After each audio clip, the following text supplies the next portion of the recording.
இன்னைக்கு இனிய ஊர்களுக்கு அனைவருக்கும் வணக்கம். இன்னைக்கு பிறந்தநாள் கொண்டாடுறவங்க, கல்யாண நாள் கொண்டாடுறவங்க எல்லாருக்கும் கடவுள் ஆசீர்வாதம் வேண்டுகிறேன். என்னுடைய வாழ்த்துக்கள். எல்லோரும் சாப்பிட்டாச்சா? நானும் சாப்பிட்டேன். வீடியோ ஷார்ட்ஸை பார்க்குறீங்க, ப்ளீஸ் சப்ஸ்கிரைப் பண்ணுங்கள், பெல் பட்டன் அமுக்குங்க, லைக் பண்ணுங்கள், ஷேர் பண்ணுங்கள், ப்ளீஸ் சப்ஸ்கிரைப் பண்ணுங்கள். எஸ்போன்ற ஒரு கம்பெனி காட்டன் சாப் கம்பெனி இருக்குது. அதில் தினமும் நோட்டீஸ்க்குள்ளே அப்டேட் போடுறாங்க. அந்த அப்டேட்டை கேட்க முடியாதவங்க நான் வீடியோவில் ஆடியோவாக போடுறேன். தயவு செஞ்சு அதை கேளுங்க ப்ளீஸ். நாங்கள் ஆடியோக்குள்ளே போகலாம். 22ஆந்தேதி போட்டதுலேருந்து ஆடியோ கேட்கலாம். 8500 rupees உங்களுக்கு கிரெடிட் வேல்யூ உங்கள் அக்கௌண்ட்டில் கிரெடிட் ஆகிடுச்சுன்னா டிரெக்ஷன்லாம் போக கிரெடிட்டர் வேல்யூ வரும். இந்த ரேஞ்சுக்கு இருந்துச்சுன்னா ரீஃபண்டபிள் உங்களுக்கு கிடையாது. ஸோ ரீஃபண்டபிள் ரிலேட்டடான ஆன்சர் தான். புதுசாக ஒரு அப்டேஷன் வருதுன்னா அது புதுசாக இருக்கிறவங்களுக்கு மட்டும் தான். அதே மாதிரி ஒரு சில கொஸ்டின்ஸ் கேட்பீங்க. ஸோ ரீஃபண்டபிள் நீங்கள் எப்படி கொடுக்க மாட்டேன்னு சொல்லலாம். அது நாங்கள் க்ளோஸ் வாட்ச் வாங்கணும், க்ளோஸ் வாட்ச் வந்து நாங்கள் பர்ச்சேஸ் பண்ணிருக்கீங்க, எங்களுக்கு அது கொடுக்கவே இல்லை. முதல்ல நீங்கள் க்ளோஸ் வாட்ச் பர்ச்சேஸ் பண்ணது உங்கள் பர்சனல் யூஸ் கிடையாது, அஃபிஷியல் யூஸ்க்கு. அஃபிஷியலாக அது எப்போ பயன்படுத்தணுன்றதை நாங்கள் தான் சொல்லுவோம். எப்போ தேவையோ அப்போ தான் அந்த ஒர்க்கை சொல்லி அது ஒரு ஒர்க்குங்க. க்ளோஸ் வாட்ச் மூலியமாக நீங்கள் ஒர்க் பண்ண போறீங்க. அதை எப்போ சொல்லிக் கொடுக்கணுன்றதை அது கம்பெனியாக நாங்கள் தான் டிசைட் பண்ணுவோம். அது என்ன உங்கள் பர்சனல் யூஸ்க்கு, உங்கள் பர்சனல் ஃபோட்டோ ஷேர் பண்ணுறது க்ளோஸ் வாட்ச் பர்ச்சேஸ் பண்ணிருக்கீங்க, அதன் மூலியமாக ஒரு ஒர்க் பண்ணுறதுக்காக பர்ச்சேஸ் பண்ணிருக்கோம் இல்லையா? ரைட். ஸோ நம்ம அதை தான் பார்க்கணும். நிறைய பேர் சொல்லிட்டு இருக்கீங்க நீங்கள் அதை கொடுக்கவே இல்லை, அதனால நீங்கள் ரீஃபண்டபிள் கொடுக்கலாம், தரமாட்டேன்னு சொல்லவே முடியாது. அப்படிலாம் கிடையாது, கண்டிப்பாக சொல்லலாம். ஏன்னா எங்கள் ரீஃபண்டபிள் கொடுக்குறோம் நாங்கள் எங்கேயும் சொல்லவே இல்லை. ரைட். க்ளோஸ் ஸ்டோரேஜ் பர்ச்சேஸ் பண்ணிருக்கீங்க அப்படின்னா அந்த க்ளோஸ் ஸ்டோரேஜ் உங்கள் பர்சனல் யூசேஜ் கிடையாது. உங்களுக்கு அந்த ஒர்க்கை என்னைக்கு அலோகேட் பண்ணுறோமோ அன்னைக்கு அதை உங்களுக்கு யாருக்குறான ஆக்சஸ் கொடுப்பது சொல்லியாச்சு. நான் லாஸ்ட் ஆடியோலையும் அந்த டீட்டெயிலாக போட்டுருப்பேன். மேலே தெரியும், சரிங்களா? அதையும் தெரிஞ்சுக்கேன். இந்த பாயிண்ட் ரெண்டாவது சொல்லணும் இந்த ஆடியோவில் அப்படின்னு தெரியல, லாஸ்ட் ஆடியோ சொன்னா தெரியல. இது ஒரு பக்கம் இருக்கட்டும். நெக்ஸ்ட் விஷயம் பார்த்தீங்கன்னா வித்ராவல். ஸோ இந்த வித்ராவல் ரிலேட்டடாக பார்த்தீங்கன்னா யாரெல்லாம் ஒரு லிமிட், ஒரு கண்டிஷன்ஸ் இருக்கும், பேசிக் அண்ட் ப்ரீமியம். ஓகே, 7000 ஏர்ன் பண்ண பர்சனா நீங்க இருந்தீங்க அப்படின்னா, ஓகே 7000 பிரீமியம் பிளானா இருக்கீங்க, 7000 ஏர்ன் பண்ண பர்சனா இருந்தீங்க அப்படின்னா, நீங்க பைமோட்ல இது வரைக்கும் எந்த ஒரு பர்ச்சேஸும் பண்ணாத பர்சனா இருந்தீங்கன்னா, ரெண்டு ஆப்ஷன் எடுத்துங்க. பிரீமியம்ல 7000 ஏர்ன் பண்ணிருக்கீங்க, இதுக்கு முன்னாடி ஏர்ன் பண்ணவங்களா இருக்கலாம், இல்ல இப்ப வித்ராவல் கொடுத்த ரிக்வஸ்ட் பெண்டிங்ல இருக்கலாம், இல்ல இப்ப ரீசெண்டா வித்ராவல் எடுத்தவங்களா இருக்கலாம், யாரா வேணாலும் இருக்கும். ரைட். ஆல்ரெடி எடுத்து முடிச்சவங்களா இருக்கலாம், இப்போ பெண்டிங்ல இருக்கும் வித்ராவல் ரிக்வஸ்ட் கொடுத்துறவங்களா இருக்கலாம், இல்ல இப்போ ரீசெண்டா வித்ராவல் வாங்கினாங்க. 3 கேட்டகரி பீப்புள் யார் இருந்தாலும் சரி, நீங்க ஆக்டிவ்ல இருக்கீங்க, வித்ராவல் ரிக்வஸ்ட் கொடுத்துருக்கீங்க அப்படின்னா, இல்ல நீங்க ஆல்ரெடி வாங்கிட்டு இருந்தீங்கனாலும் சரி, ஆக்டிவ்ல நீங்க இருக்கீங்க அப்படின்னா, ஆக்டிவ் மெம்பர்ஸ் ஒன்லி இந்த வித்ராவல் கான்செப்ட் அப்படிங்கிறது, சரிங்களா? ஆக்டிவ் மெம்பர்ஸை பொறுத்த வரைக்கும் 7000 ஆல்ரெடி ஏர்ன் பண்ணிட்டு இருந்தீங்க, இல்ல ஏர்ன் பண்ணது பெண்டிங்ல இருக்கு, இப்பதான் வந்துச்சு. இந்த 3 கேட்டகரி எதுவாக இருந்தாலும் ஆக்டிவ்ல நீங்க இருந்தீங்கன்னா, பை மோட்ல ஒரு கிட் ஒன்று நெக்ஸ்ட் வீக்ல இதுக்கு ரெடி பண்ண சொல்லியிருக்கோம். அந்த கிட்ட கம்பல்சரி பர்ச்சேஸ் பண்ணணும். நம்ம சொல்லி பார்த்துட்டோம் லாஸ்ட் டைம், என்ன நடந்துச்சுன்னு உங்களுக்கு தெரியும். அதனால இந்த தடவை கம்பல்ஷன் கொண்டு வந்திருக்கோம். ஆஸ் எஸ்பிஓ யூசர்ஸ் நாங்க ரெக்கமெண்ட் பண்ற கம்பெனியில பர்ச்சேஸ் பண்ணுங்க, சரியா? பண்ணிதான் ஆகணுன்ற கண்டிஷன்ஸ் இங்க எதுக்கு கொண்டு வந்திருக்கோம், அது எப்படி கொண்டு வந்திருக்கின்ற விஷயம் கண்டிப்பா பண்ணணும். பண்ணினாதான் அடுத்து நீங்க கண்டினியூ பண்ண முடியும் அப்படிங்கிற கண்டிஷன் கொண்டு வந்திருக்கோம். அதோட வேல்யூன்னு ஒன்று இருக்கு. நாங்கள் வந்து உங்களுடைய வேல்யூக்கு ரேஞ்சுக்கு அதிகமாக அதை டிசைட் பண்ணல. ஸோ மேக்ஸிமம் ஒரு 2500 தான் உங்களுடைய அந்த இன்வெஸ்ட்மெண்ட் வரும். 2500 தான் வரும். அந்த ரேஞ்ச் தான் செட் பண்ண சொல்லியிருக்கோம். ஸோ ஒரு கிட் மாதிரி கொண்டு வாங்க. அவங்களுக்கு சேல்ஸ் நடக்கணும். சும்மாவே நாங்களும் கம்பெனி வச்சுக்கிட்டு அவங்க கிட்ட பேமெண்ட் வாங்கி நம்ம பழைய பிரச்சனை தீர்த்திட்டே உட்காந்து அப்படி அங்கேயும் சேல்ஸ் நடக்கணும்ல. ஸோ அதுக்காக நாங்கள் டிசைட் பண்ணியிருக்கோம். சேல்ஸ் அங்கே நடக்கணும் கண்டிப்பாக அப்படிங்கிறதுக்காக. ஸோ அதுவும் இந்த ரேஞ்ச் வந்து 7000 அண்ட் 7000 மேலே இருக்கிறவங்க மட்டும், அதுக்கே இருக்கிறவங்களா அந்த கண்டிஷன் கிடையாது. ஓகே, நீங்க ஆக்டிவ்ல இருக்கீங்க அப்படின்னா, ஆக்டிவ்ல இருக்கிற பர்சன் பிரீமியமா இருந்தீங்க அப்படின்னா 7000 ஆல்ரெடி ஏர்ன் பண்ணிட்டேன், இல்ல இப்போ பெண்டிங்ல இருக்க வித்ரா ரிக்வெஸ்ட் கொடுத்தது, இல்ல இப்பதான் எனக்கு கிரெடிட் ஆச்சு, யாரா இருந்தாலும் கண்டிப்பா பர்ச்சேஸ் பண்ணணும். எவ்வளவு நாளுக்குள்ள சார் பர்ச்சேஸ் பண்ணணும்? ரைட். ஸோ மேக்ஸிமம் மார்ச் 15க்குள்ள, மேக்ஸிமம் மார்ச் 15 அதுக்குள்ள பர்ச்சேஸ் பண்ற மாதிரி பாருங்க. நெக்ஸ்ட் வீக் நான் சொல்லுவோம். ஒரு 15 நாட்களுக்குள்ள நமக்கு அந்த பர்ச்சேஸ் நடந்தணும். அத்தனை பேர் எனக்கு பேமெண்ட் கிரெடிட் ஆனாதான் சார் நான் பர்ச்சேஸ் பண்ணுவேன் அந்த கான்செப்டே கொண்டு வராதீங்க. உங்களுக்கு பேமெண்ட் கிரெடிட் ஆகுது ஆகல, அதுக்கு முன்னாடி கிரெடிட் ஆகலாம், அதுக்கு அப்புறமும் கிரெடிட் ஆகலாம். இந்த பாயிண்டே இங்க நமக்கு பேசக்கூடாது, சரிங்களா? நீங்க கண்டிப்பா பர்ச்சேஸ் பண்ணிருக்கணும். இதை நாங்க இப்ப எப்படி பார்க்க போறோம் அப்படின்னா, நம்ம 3ஆம் தேதிக்கு அப்புறம் பேமெண்ட் வித்ராவல் பேமெண்ட் ரிலீஸ் பண்ணும்போது, ரிலீஸ் பண்ற அந்த டைமிங்ல நாங்க செக் பண்ணி பார்ப்போம். அந்த அமௌண்ட்டுக்கு மேல நீங்க இருக்கிற பர்சனா இருந்தீங்க அப்படின்னா, நீங்க பர்ச்சேஸ் பண்ணிட்டீங்களா பைமோட்ல அப்படிங்கறத கன்ஃபர்மேஷன் பண்ணிட்டு தான் உங்களுக்கு பேமெண்ட் ரிலீஸ் பண்ணுவோம். அதனால சீக்கிரமாவே நாங்க அனௌன்ஸ்மெண்ட் கொடுப்போம். எப்ப பர்ச்சேஸ் என்ன கிட் பர்ச்சேஸ் பண்ணணும்ன்றதையும் நான் அனௌன்ஸ்மெண்ட் கொடுப்பேன். அது கொடுத்ததுக்கு அப்புறம் பாருங்க, அந்த கிட் கம்பல்சரி வீட்டுக்கு தேவையான பொருட்களா தான் இருக்கும், காசுலியா தான் இருக்கும், எல்லாரும் யூஸ் பண்ற பிராண்டடா தான் இருக்கும். அதெல்லாம் எதுவும் ஒரு கன்ஃபியூஷன் ஆக தேவை, இது இருக்குமோ அது இருக்குமோ நமக்கு தேவையில்லாத இருக்குமோ அப்படின்னா இல்ல. ஸோ அது ஒரு லிஸ்ட் கொடுக்குறோம். ஏதாவது அதுல கரெக்ஷன்ஸ் இந்த பொருளை நாங்க எங்களுக்கு பயன்படுத்தவே மாட்டோம் ஏதாவது இருந்ததுன்னா நமக்கு சேஞ்சஸ் பண்றதுனால பண்ணலாம். நாங்க லிஸ்ட் கொடுக்க சொல்லியிருக்கோம். நமக்கு மண்டே கிடைக்கும். கிடைச்சதுன்னா அது மண்டே கிடைச்சதுக்கு அப்புறம் நம்ம சேஞ்சஸ் பண்றதுனால பண்ணலாம், தப்பு கிடையாது. அது லிஸ்ட் நாங்களும் பார்ப்போம், பார்த்தாலே தெரிஞ்சோம் இல்லையா? ரைட். ஸோ அதனால கம்பல்ஷன் ஆக்டிவா இருக்கிற எல்லாருமே நீங்க பர்ச்சேஸ் பண்ணுங்க. இனிமேல் 3க்கு அப்புறம் வித்ரா ரிக்வெஸ்ட் நம்ம பேமெண்ட் ஒன்று ரிலீஸ் பண்ண போறோம், 7000க்கு மேல இருக்க ஒருத்தருக்கு பண்ண போறோம்னாலே கம்பல்சரி அவர் பைமோட்ல பர்ச்சேஸ் பண்ணிட்டாரான்றத பார்த்துட்டு தான் போடும். அதனால எனக்கு பேமெண்ட் வந்ததுக்கு அப்புறம் நான் பண்றேன் அந்த பேஜ் செட் ஆகாது. 100% பர்ச்சேஸ் பண்ணி தான் இருக்கணும். நீங்க அந்த பர்ச்சேஸ் பண்ணிட்டீங்கன்னா உங்க மொபைல் நம்பர் நீங்க கொடுத்துருப்பீங்க. அந்த மொபைல் நம்பர் எஸ்பிஓல இருக்கா அப்படிங்கிறத பார்ப்போம், சரியா? அதை வச்சு நம்ம கண்டுபிடிச்சிக்கலாம். மொபைல் நம்பர், மெயில் ஐடி, ஏதாவது ஒரு டீட்டெயில் நமக்கு இருக்கோ அதை வச்சு நம்ம செக் பண்ணி பார்த்துக்கலாம். ஸோ அப்படியுமே இல்லைனாலும் இதுக்குனே ஒரு ஆப்ஷன் கொண்டு வர போறோம், ஒரு ஃபார்ம் மாதிரி. பைமோட்ல பர்ச்சேஸ் பண்ணிட்டீங்கன்னா அந்த ஆர்டர் ஐடி எடுத்து இங்க போட்டுருங்க அப்படின்னு சொல்லிட்டு நம்ம எஸ்பிஓல உங்க ஐடியில ஒரு ஆப்ஷன் கொடுத்துருவாங்க. ஸோ அங்க நீங்க அந்த ஆர்டர் ஐடி போட்டுட்டீங்க அப்படின்னா வெரிஃபை பண்ணிடுவோம். ஓகே, இவர் பர்ச்சேஸ் பண்ணிட்டாரு, ஸோ பேமெண்ட் ரிலீஸ் பண்ணுவோம். ஸோ அப்படிதான் கொண்டு வர போறோம். இது பேசிக் பிளானுக்கு எவ்வளவு கண்டிஷன் பாத்தீங்க அப்படின்னா, நீங்க பேசிக் பிளான்ல இருக்கீங்க அப்படின்னா 3000 அப் அண்ட் அபவ். ஓகே, 3000க்கு மேல ஏர்ன் பண்ணிருக்கீங்க அப்படின்னா சோ உங்களுக்கும் ஒரு கிட் கொண்டு வர மாதிரி வச்சிருக்கோம். சோ இது இன்னும் கன்ஃபார்ம் பண்ணல. ஓகே, சோ நாங்க இதை எப்படி பாக்குறோம் அப்படின்னா, அது பேசிக் பிரீமியம் எதுவா இருந்தாலுமே 7000 ஏர்ன் பண்ணவங்களுக்கு ஒரு 2000 2500 ஒரு பர்ச்சேஸ் கொடுக்கிறது ஒரு வேல்யூபிளா இருக்கும். நம்ம ஒரு 2000 3000 ஏர்ன் பண்ணவங்களுக்கு எல்லாம் பேசிக்ல இருக்கவங்க அந்த ரேஞ்ச் தான் ஏர்ன் பண்ணிருப்பாங்க. சோ அவங்களுக்கு இந்த கண்டிஷன் கொடுக்க வேண்டாம் அப்படிங்கறத வச்சிருக்கோம். பட் பேசிக் பிளானுக்கு நாங்க இன்னும் இந்த பர்ச்சேஸ் கான்செப்ட் கன்ஃபார்ம் பண்ணல. 7000க்கு மேல இருக்கிறவங்க அவங்க பேசிக் பிரீமியம் எது வேணாலும் இருக்கட்டும், அவங்க இதுக்கு முன்னாடி பை மோட்ல பர்ச்சேஸ் பண்ணிட்டு இருந்தா இந்த கண்டிஷன் உங்களுக்கு செட் ஆகாது. ஆல்ரெடி நம்ம ஒரு ஃபார்ம் கொடுப்போம், அதுல பை மோட்ல ஆர்டர் பண்ண ஆல்ரெடி போட்டாலே போதும், எலிஜிபிள் ஆயிடும். சோ இல்ல பர்ச்சேஸ் பண்ணாதவங்க கண்டிப்பா அந்த ஆல்ரெடி நீங்க சப்மிட் பண்ணணும். ஓகே, நம்ம இம்பார்ட்டன்ட் ஆகும்.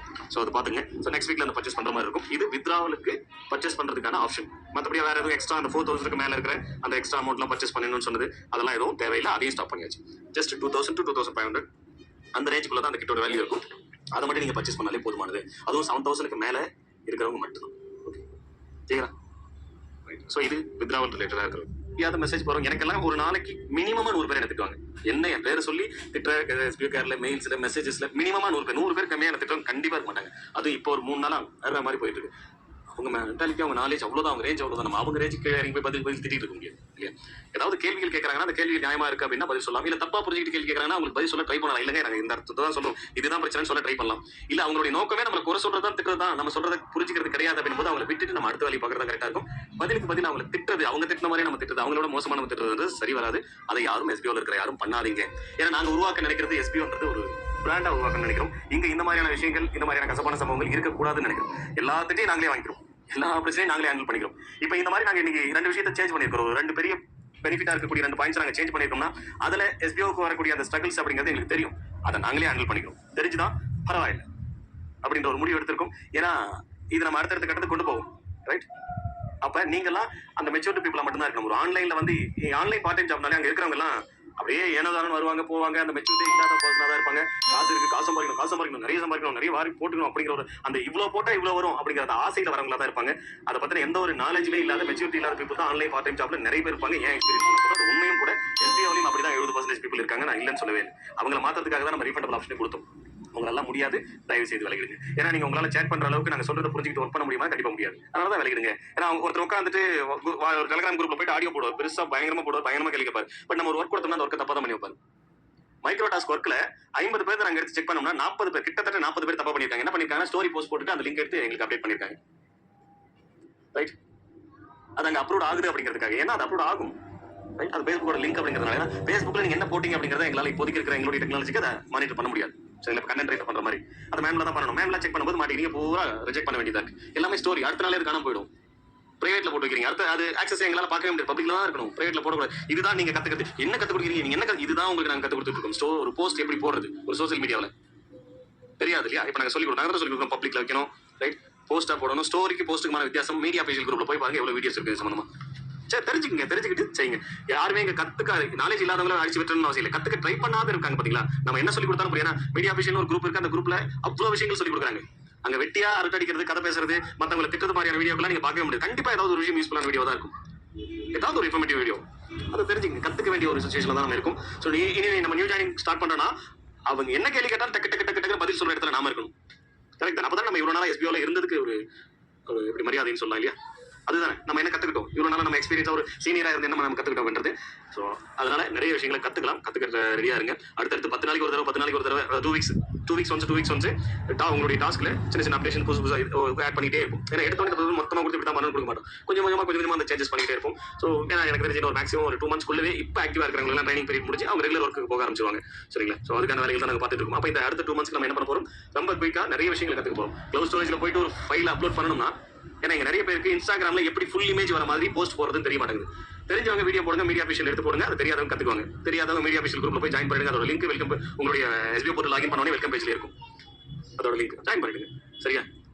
அங்க கத்துக்குங்க. ஒரு இன்ஸ்டாகிராம்ல ஒரு போட்டோ நம்ம எடுத்து ஸ்கிரீன்ஷாட் அப்லோட் பண்ணும்போது அது ஃபுல்லா வருதா இல்ல பாதி தான் வருதா அப்படிங்கறத தெரிஞ்சுக்கங்க. ஓபன் பண்ணி பாருங்க. இது பாதி தான் வருதா என்ன பண்ணட்டும், ஆனா இங்க ரிஜெக்ட் பண்ணிடுவாங்க. இதெல்லாம் நீங்க கத்து வச்சிருக்கணும், தெரிஞ்சு வச்சிருக்கணும். இன்ஸ்டாகிராம் யூஸ் பண்ண தெரியுமா ஒரு கேள்வி கேட்டா இன்ஸ்டாகிராம் யூஸ் பண்ண தெரிஞ்சிருக்கணும். இன்ஸ்டாகிராம் ஓபன் பண்ணி அப்படியே தள்ளிட்டே இருக்கிறதுக்கு பேரு இன்ஸ்டாகிராம் யூஸ் பண்ண தெரிஞ்சது இல்ல. இன்ஸ்டாகிராம் பாக்குறதுன்றது வேற, அதை பயன்படுத்துறதுன்றது வேற. ரெண்டுக்கும் வித்தியாசம் இருக்குல்ல. நம்ம பயன்படுத்த தெரிஞ்சிருக்கணும். இன்ஸ்டாகிராம்ல போயிட்டு வீடியோ பார்க்கறது, ரீல்ஸ் பார்க்கறதுன்றது பயன்படுத்த தெரியும். அப்ப பயன்படுத்த தெரிஞ்சவங்களா மாறுங்க. அதுதான் இம்பார்ட்டன்ட். தெரியாதவங்க தெரிஞ்சுங்க. யூடியூப்ல அவ்வளவு விஷயங்கள் இருக்கு. நம்ம எஜுகேஷன் கேட்டுட்டு தான் இருக்காங்க. எங்க நீங்க ஆல்ரெடி நீங்க கொடுத்த பீப்பிளே நாங்க லைவ் வைக்கும்போது இந்த மாதிரி விஷயம்லாம் சொல்லிக் கொடுங்க சார், எங்களுக்கு தெரிய மாட்டேங்குது, இதெல்லாம் சொல்லிக் கொடுங்க, இதுக்கேற்ற மாதிரி ஏதாவது கோர்ஸ் கொடுங்க எல்லாம் கேட்டுருக்காங்க. பட் அவங்களும் கோர்ஸ்லாம் ரெடி பண்ணி வச்சு வெயிட் பண்ணிட்டு தான் இருக்காங்க. போயிட்டு இருக்கிற பஞ்சாயத்துக்கு நடுவில் இது நம்ம கொண்டு போறதுல இன்ட்ரெஸ்ட்ல ஃபர்ஸ்ட் ஓகே சார். நாங்கள் ஃபர்ஸ்ட் ஏன்னா அதெல்லாம் நியூ ஜாயினிங் ஸ்டார்ட் பண்ணும்போது தான் நாங்களும் ட்ரை பண்றோம். இந்த பிரேக்லேயே இந்த பிரச்சனை முடிச்சு ஒரு நியூ ஜாயினிங் ஸ்டார்ட் பண்ணிடலாம் தான் இருக்கும். பார்க்கலாம் அது அமைஞ்சது அப்படின்னா நிறைய ஆப்ஷன்ஸ் இருக்கு, நிறைய கத்துக்கலாம், நிறைய விஷயங்கள் நீங்க தெரிஞ்சுக்கலாம், எப்படி அமைதுன்னு பார்க்கலாம். அந்த சேம் டைம் நெக்ஸ்ட் இந்த சேல்ஸ் டீம்ல பர்ச்சேஸ் பண்றதுக்கு எங்க வாலெட்ல இருக்கிற அமௌண்ட் யூஸ் பண்ணுங்க அப்படின்றீங்க. அது எங்களுக்கு ரொம்ப யூஸ்ஃபுல்லா இருக்கும் சார் அப்படின்றீங்க.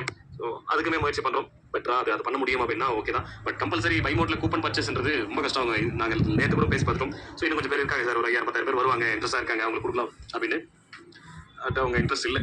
அவங்க இப்போதைக்கு கூப்பன்லாம் அவங்க சேல் பண்ற மாதிரி ஐடியா இல்லை. ஓகே ஆல்ரெடி பர்ச்சேஸ் பண்ணவங்களுக்கு அதுக்காக கன்ஃபர்மேஷன் பண்ணாத வச்சிருக்கோம். ஸோ வெயிட் பண்ணுங்க அப்படின்னு சொல்லிட்டு ரைட். ஏன்னா அவங்க ஆப்லேயே கொண்டு வரட்டாங்க. ஆல்ரெடி பர்ச்சேஸ் பண்ணவங்களோட நாங்கள் ஸ்டாப் பண்ணிக்கிறோம். கொஞ்ச நாள் போகட்டும், நீங்க ஓரளவுக்கு ஸ்டாண்டர்டா ரன் பண்ணுங்க. என்ன இந்த பஞ்சாயத்துலாம் இல்லாம ஃபர்ஸ்ட் SBO கொண்டு வாங்க. அதுக்கப்புறமா நம்ம இந்த கூப்பன் பர்ச்சேஸ் அதெல்லாம் பார்த்துக்கலாம். இதுக்கு இடையில நீங்க ஏதாவது சேல்ஸ் கொடுங்க, அதுக்கு ஒரு கமிஷன் என்னவோ மார்க்கெட்டிங் ஃபீஸ் என்னவோ அதை மட்டும் நம்ம கொடுக்குறோம் அப்படிங்கிறது அது அவங்களுடைய ஃபீட்பேக். Okay no problem. பிரச்சனை நம்ம சைடில் இருக்கும்போது நாம தான் அதை சரி பண்ணணும். அவங்க நமக்காக எல்லாத்தையும் அவங்க தூக்கி தலைமையில வச்சுக்குவாங்கன்னா வாய்ப்பு நம்ம கம்மி தான். சரியா, நம்ம தான் அதை ரிஸ்க் எடுத்தாலும் நாம தான் சால்வ் பண்ணி ஆகணும். அது SBO பார்த்துக்கோ. நீங்க நேற்று பார்க்குறோம், எந்த பிரச்சனை வந்தாலும் அது எல்லாத்துக்கும் ஒரு சொல்யூஷன் போயிட்டு போய் SBO அதுதான். ஸோ நோட்டீஸ் போர்டு ஆக்டிவா இருக்கிறவங்க தயவு செய்து எல்லாருமே ஃபாலோ பண்ணுங்க. அப்படி ஃபாலோ பண்ணாம நீங்க யூடியூப்ல அங்க எங்கன்னு பார்த்துட்டு இருக்கீங்களா, நஷ்டம் உங்களுக்கு மட்டும்தான். கண்டிப்பா உங்களுக்கு மட்டும்தான். கண்டிப்பா SBO பெருசா நஷ்டமாக போறது இல்லை. ஏன்னா இப்போ ஃபார் எக்ஸாம்பிள் SBO கொடுக்குற இன்ஸ்ட்ரக்ஷன் ஃபாலோ பண்ணாம நீங்க ஒர்க் பண்றீங்க, அந்த போஸ்ட் ரிஜெக்ட் பண்ணிட்டாங்க. ஃபார் எக்ஸாம்பிள் கண்டென்ட் ரைட்ல அடல் கண்டென்ட் யூஸ் பண்ணக்கூடாதுன்னு ஒரு ஆப்ஷன் இருக்கு. அடல் கண்டென்ட் யூஸ் பண்றீங்கன்னா அது போஸ்ட் ரிஜெக்ட் ஆகும். ரிஜெக்ட் ஆனதுக்கு அப்புறம் அடல் கண்டென்ட் தூக்கிட்டு எனக்கு அப்ரூவ் பண்ணா பண்ண மாட்டாங்க. அவ்வளவுதான். அது இப்போ லாஸ் யாருக்குன்னா அந்த எஃபோர்ட் நீங்க போட்டு பண்ணது அது என்ன ஆயிடுச்சு, வேஸ்டா போயிடுச்சு. அதே மாதிரி மைக்ரோ டாஸ்க்லயுமே நிறைய விஷயங்கள். ஏன்னா ஒரு இன்ஸ்ட்ரக்ஷன் கொடுக்குறோம், அது அப்பப்ப நோட்டீஸ் போர்டை ஃபாலோ பண்ணி நோட்டீஸ் போர்டில் என்ன டெய்லி 1 ஹவரா பேசுறோம். 4 நாளைக்கு ஒரு தடவை 3 நாளைக்கு ஒரு தடவை ஒரு 1/2 hour 3/4 மணி நேரம் 1 hour ஒரு நாளைக்கு 1 hour டைம் ஸ்பெண்ட் பண்ண மாட்டோமா 625 ரூபாய் சம்பாதிக்கிறதுக்கு. ஒரு 10 நிமிஷம் கூட இருக்காது அந்த 625 ரூபாய் சம்பாதிக்கிறதுக்கு. ஆனா இங்க வர ஆடியோ கேட்கறதுக்கு போர் அடிக்குது, அர்த்தம் வருதுக்கு. அதுல வேலையே அதுதாங்க. இப்ப நம்ம அக்ரிமெண்ட்ஸ் மேக் பண்ணிருக்கோம், நியூ ஜாயினிக்கலாம். ஃபர்ஸ்ட் கண்டிஷனே நோட்டீஸ் போர்டு ஆடியோ ஃபுல்லா கிளியரா ஃபாலோ பண்ணதான் உங்களுக்கு ஃபர்ஸ்ட் கண்டிஷன். இதெல்லாம் வாயால சொன்னா போதாது, ரைட்? அது வேற ஒரு பாயிண்டா கொண்டு வரணும் இல்லையா? அப்படிதான் நடந்துக்கிறீங்க. நோட்டீஸ் போர்டை அத்தனை பேரும் ஃபாலோ பண்ண கத்துக்குங்க. கதை கேளுங்க, டெய்லி கதை கேளுங்க. கதை கேட்டா மட்டும்தான் நீங்க சீனியர் ஆக முடியும் SBOல. நீங்க சீனியர் ஆகிறதுனால என்ன பெனிஃபிட் இருக்குன்றது கூடிய சீக்கிரம் தெரியும்.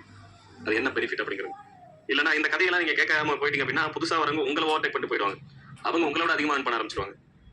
நோட்டீஸ் போர்டு ஒரு இன்ஸ்ட்ரக்ஷனை ஃபாலோ பண்றதுக்கு எந்த அளவுக்கு அவாய்ட் பண்றீங்களோ அந்த அளவுக்கு லாஸ் உங்களுக்கு மட்டும்தான். வெளியே போறவங்க போட்டோம், அது பிரச்சனையே கிடையாது. சரிங்களா, அது அவங்க விருப்பம். நீங்க எத்தனை பேர் 4 ஐடி 3 ஐடி 5 ஐடி வச்சுக்கிறாங்க, ஒரு ஐடி பத்திரமா ஆக்டிவா வச்சுக்கிட்டு 4 ஐடி ரீஃபண்டபிள் கொடுத்துருக்கோம். நாங்களும் ரீஃபண்டபிள் வாங்குறோம், எங்களுக்கு மாதிரி அனுப்புங்க அப்படின்னு சொல்றவங்களா தான் இருக்காங்க. ஓகே, எனவே அதுக்கு தான் நாங்கள் ஒரு அந்த ஆப்ஷன் எடுத்திருக்கோம். ஸோ லாஸ்டா ஜாயின் பண்ணவங்களுக்கு ஃபர்ஸ்ட் ரீஃபண்டபிள் கொடுக்குறோம். இந்த பேசிஸ்ல தலைகீழா போகலாம் இந்த தடவை ரீஃபண்டபிள். ஏன்னா லாஸ்ட் டைம் யார் எப்போ ஃபில் பண்ணி சப்மிட் பண்றாங்களோ அதை பொறுத்து மூவ் பண்ண ஆரம்பிச்சோம். ஸோ இப்போ அப்ளிகேஷன் அப்படிங்கிற போது ஒரு குறிப்பிட்ட டேட் தான், அந்த டேட் தான் அந்த ரீஃபண்டபிள் ஃபார்ம் இருக்கும். நாளைக்கு வந்துச்சு அப்படின்னா நாளைல இருந்து ஒரு குறிப்பிட்ட டேட் தான், அந்த டேட்குள்ள ஸ்டாப் பண்ணிடும். அந்த டேட்டுக்கு அப்புறம் ஸ்டாப் பண்ணிட்டு அந்த ஃபார்மை ஸ்டாப் பண்ணிட்டு அதுக்கப்புறம் தான் நம்ம என்ன பண்ண போறோம், மூவ் பண்ணவே போறோம். அது கண்டிப்பா ஒரு 4 to 5 days ஆச்சு அந்த ஃபார்ம் இருக்கும், அப்படியே தான் இருக்கும். அதுக்குள்ள அத்தனை பேருக்கும் அதை ஃபில் பண்ண வைக்கணும். அது எப்படி முடியும்னு எனக்கு தெரியல. நோட்டீஸ் போர்டில் நம்ம அனௌன்ஸ்மெண்ட் கொடுப்போம், பேஜில் வைப்போம், அவங்க லாகின் பண்ணாங்கன்னா தெரிய மாதிரி வைப்போம். யாருக்கா இருந்தாலும் சஸ்பெண்ட்ல இருக்காங்க, பிளாக்ல இருக்காங்க, எல்லாருமே ஷோ ஆகிற மாதிரி வைப்போம். இதுதான் பண்ண முடியுமா கம்பெனியா? ஒவ்வொருத்தருக்கு கால் பண்ணி நம்மளால சொல்ல முடியாது இல்லையா? நீங்க தான் சொல்லணும். உங்களுடைய டவுன்லைனர்ஸ் அத்தனை பேருக்கும் நீங்க தான் இதை கொண்டு போய் சேர்க்கணும். ரீஃபண்டபிள் அப்ளை பண்ண அத்தனை பேரும் அதை சூஸ் பண்ணா போதும். அதை எப்படி ப்ராசஸ் பண்ணுவோம்னா, நம்ம ஸ்டாப் பண்ணதுக்கு அப்புறம் அந்த ஃபர்ஸ்ட் டேவே பாத்தீங்கன்னா டிசம்பர் 3ஆம் தேதி கடைசியா யாரெல்லாம் பே பண்ணாலும் அவங்களுக்கு தான் ரீஃபண்டபிள் போகும். ரைட்? ஸோ எப்போ சார் ஒரு 3 மாசம் ஆகும்னு சொன்னீங்க, அந்த பிரச்சனை என்னாச்சு? அது வேற சொல்லல இல்லையா? ரீஃபண்டபிள் ரிலேட்டட்னு ஒரு டைட்டில் போட்டுட்டு, ஆனா ரீஃபண்டபிள் ரிலேட்டட் அதுக்கு அடுத்த ஆடியோலையும் சொல்லியிருக்கேன், இந்த ஆடியோலையும் பேசிட்டு இருக்கேன். இந்த மந்த் நம்ம மறுபடியும் எப்பயும் போலவே போகும். சரிங்களா, எப்பயும் போலவே 2 பேமெண்ட்டுமே போகும், வித்ராவலும் போகும், ரீஃபண்டபிள் போகும், சைட் பை சைட் போகிற மாதிரி தான் கொண்டு வர போறோம். வேற ஆப்ஷன் இல்லைங்க. இது SBOக்கு தான் ரிஸ்க், அந்த ரிஸ்க் SBO தான் எடுத்தாலும் நியாயமான கேள்விகள் தான். சரிங்களா, லாஸ் வேற ரிஸ்க் வேற. ரிஸ்க் எடுக்க நாங்கள் தயாராக இருக்கும், எடுத்துக்கலாம், ஒன்றும் பிரச்சனை இல்லை, சமாளிச்சுக்கலாம். ஃபர்ஸ்ட் இந்த பேசிஸ்ல பேமெண்ட் போட ஆரம்பிச்சாலே இங்க நிறைய பிரச்சனைகள் சரியாகும் அப்படிங்கிறதா. அதனால தான் ஃபர்ஸ்ட் அவங்களுக்கு ரீஃபண்டபிள் போட்டுட்டு, ஸோ அது ரீஃபண்டபிள் முடிஞ்சதுக்கு அப்புறம் தான் ஃபர்ஸ்ட் 13 பாயிண்ட் எப்படி கம்ப்ளீட் பண்ணுமோ நம்ம ரீஃபண்டபிள் கம்ப்ளீட் பண்ணிடுவோம். இங்க ரீஃபண்டபிள் இப்போ எல்லாரும் ஈக்குவல் ஆயிடுவாங்க. பிளாக் மெம்பர், சஸ்பெண்டட் மெம்பர் எல்லாருமே ரிஜெக்ட் பண்ணவங்க ரீஃபண்டபிள் வேணும்னு சூஸ் பண்ணுவாங்க, பிளஸ் எதுவுமே பண்ணாத பிளாக்ல இருக்கவங்க எல்லாருமே சேர்ந்து ஈக்குவல் ஆயிடுவாங்க. அதுல யாரெல்லாம் கடைசியா ஜாயின் பண்ணுவாங்களோ அந்த பேசிஸ்ல பேமெண்ட் எல்லாம் ரீஃபண்டபிள் போட ஆரம்பிச்சிடும். அது முடிச்சதும் எல்லாருக்குமான ஒர்க்கிங் அலர்ட் பேமெண்ட் ரிலீஸ் ஆகும். எல்லாமே நோட்டீஸ் போர்டு அனௌன்ஸ்மெண்ட் வந்துட்டே இருக்குங்க. சரிங்களா, ஸோ நோட்டீஸ் போர்டு அனௌன்ஸ்மெண்ட் ப்ராப்பரா ஃபாலோ பண்ணீங்கன்னா உங்க டவுன்லைனர்ஸ்க்கு தேவையான போய் சேர வேண்டிய அந்த அமௌண்ட்டை நீங்க தாராளமா வாங்கி கொடுக்கலாம். இது வரைக்கும் எங்கேயுமே உலகத்தில் நடக்காத ஒரு விஷயம். ஒரு பார்ட் டைம் ஜாப்ல ஒரு கம்பெனில நம்ம ஒருத்தர் சேர்த்து விட்டுட்டு அவங்களுக்கு தேவையானதை வாங்கி கொடுத்துட்டோம் அப்படிங்கிற ஒரு பாயிண்ட் இது வரைக்கும் எங்கேயுமே கிடைக்காது. அது SBOல மட்டும் தான் கிடைக்கும்ன்றதுனால அது நீங்க மனசு வச்சா தான் முடியும். இல்லைன்னா கண்டிப்பா அவங்க கண்டுக்க மாட்டாங்க, அப்படியே விட்டுட்டு போயிடுவாங்க. அப்புறமா என்னைக்குன்னா ஒரு 5 மாசத்துக்கு அப்புறம் 3 மாசத்துக்கு அப்புறம் 50 நாளைக்கு அப்புறம் உங்களை நோண்டுவாங்க. நம்ம மக்கள் அப்படிதான் இருப்பாங்க. இது கண்டிப்பா ரீஃபண்டபிள் சூஸ் பண்ண யாரும் ப்ராப்பரா இதை ஃபாலோ பண்ண மாட்டாங்க. அதுக்கு நீங்க பண்ண வேண்டியதுலாம் இன்ட்ரடியூசரா அவங்களுக்கு ஒரு இன்ஃபர்மேஷனை கொடுங்க, தயவு செய்து கொடுங்க. நாளைக்கு நாளான்னைக்கு அதை பத்தின அப்டேஷன் வரும். தயவு செய்து அந்த இன்ஃபர்மேஷன் கொடுங்க. இந்த மாதிரி வந்திருக்கு. இது கண்டிப்பா நீங்க ஃபில் பண்ணாதான் பேமெண்ட் வரும். இல்லைன்னா வராதுன்றதை தெரியப்படுத்துங்க. அது ரொம்ப இம்பார்ட்டன்ட். அப்பதான் ஓகே இந்த கம்பெனில போகணும். இவர் இந்த பர்சன் சேர்த்து விட்டாரு. நமக்கு வேணான்னு வந்துட்டாலும் அந்த பேமெண்ட்டை கரெக்டா வாங்கி கொடுத்துட்டாரு என்ற அந்த நல்ல பேரும் கிடைக்கும். இந்த நல்ல பேர் கண்டிப்பா உங்களுக்கு கிடைக்கும். Thank you sir, thank you madam. இந்த டயலாக் அத்தனை பேருக்கு உங்களுக்கு வரும். அதுக்கு எஸ்பிஐ பொறுப்பு. இப்ப எத்தனை பேர் உங்களை திட்டிட்டு இருக்காங்களோ, உங்களை பேசிட்டு இருக்காங்களோ, அவங்க எல்லாரும் கண்டிப்பா எல்லாரும் சொல்லுவாங்களான்னு தெரியாது. ஆனா நிறைய பேர் சொல்லுவாங்க. ஏன்னா நிறைய பேருக்கு அந்த வார்த்தை வரதுக்கு மட்டும் ரொம்ப கஷ்டமா இருக்கு, ரொம்ப கசக்குது. ரைட். திட்டத்துல மட்டும் டக்கு டக்கு டக்குன்னு வருது. போட்டதுக்கு அப்புறம் நாங்க ஏன் சார் திட்ட போறோம், நாங்க வேலையை பார்த்து போயிடுவோம். போட்டதுக்கு அப்புறம் தேங்க்யூ கூட சொல்ல மாட்டாங்க. ஓகே, மக்களுடைய மைண்ட் அதுதான். Anyway thank you. நெக்ஸ்ட் அப்டேஷன்ஸ்ல பார்க்கலாம். ஓகே டீம் மெம்பர்ஸ், இந்த பைமோட்ல கூப்பன் பர்ச்சேஸ் பண்ணவங்களுக்கு ஒரு கொஸ்டின் இருக்கும். எங்களுக்கு இன்னும் பேமெண்ட் வரல வித்ராவல், பட் நாங்கள் பர்ச்சேஸ் பண்ணிட்டோம். இப்போ நாங்களும் வெல்கம் கிட் பர்ச்சேஸ் பண்ணணுமா, அந்த கிட் பர்ச்சேஸ் பண்ணுமா, நீங்கள் சொல்றது இந்த 2500 சம்திங் சொல்றீங்க, பர்ச்சேஸ் பண்ணணுமா அப்படின்ற ஒரு கொஸ்டின். ஏன்னா நாங்கள் அந்த ரேஞ்சில் வரும் பேமெண்ட் பண்ணணுமான ஒரு கொஸ்டின் இருக்கும். ஸோ இதுக்கு மண்டே இதுக்கான ஆன்சர் நான் சொல்கிறேன். கூப்பன் பர்ச்சேஸ் பண்ணிட்டவங்க, ஓகே, சேல்ஸ் டீம்ல இருந்து கூப்பன் பர்ச்சேஸ் பண்ணிட்டாங்க இல்லையா, அவங்க மறுபடியும் பர்ச்சேஸ் பண்ணணும். இந்த கூப்பன் கோடுக்கு கன்ஃபர்மேஷன்ஸ் ஆப்லேயே வந்துடும், நாங்கள் சொல்லுவோம், அதுக்கப்புறம் வரும். இந்த கூப்பன் கோட்ல கொஞ்சம் பேருக்கு பெண்டிங் இருக்கு, அதுவும் நெக்ஸ்ட் வீக்ல அப்டேட் ஆகிடும். ஸோ அது எஸ்பிஓவில் மட்டும் தான் கொஞ்சம் ஒர்க் போகிறதுனால மட்டுமே அது பெண்டிங் இருக்கு. ஸோ அதுவும் சீக்கிரம் உங்களுக்கு அது அப்ரூவல் ஆகிடும். ஓகே, ஸோ இது கூப்பன் கோட் பர்ச்சேஸ் பண்ண சேல்ஸ் டீமுக்கான ஆடியோ. ஃபர்தராக உங்களுக்கு சீக்கிரமாக மற்ற அப்டேஷன்ஸ்லாம் கிடைக்கும். தேங்க்யூ மக்களை. ஆடியோவை கேட்டீங்களா? அதில் சேர்ந்துருக்கோங்க. கண்டிப்பாக நோட்டீஸ் போல பார்க்காட்டி இந்த வீடியோவில் ஆடியோவை கேளுங்க. ரொம்ப தேங்க்ஸ். வணக்கம்.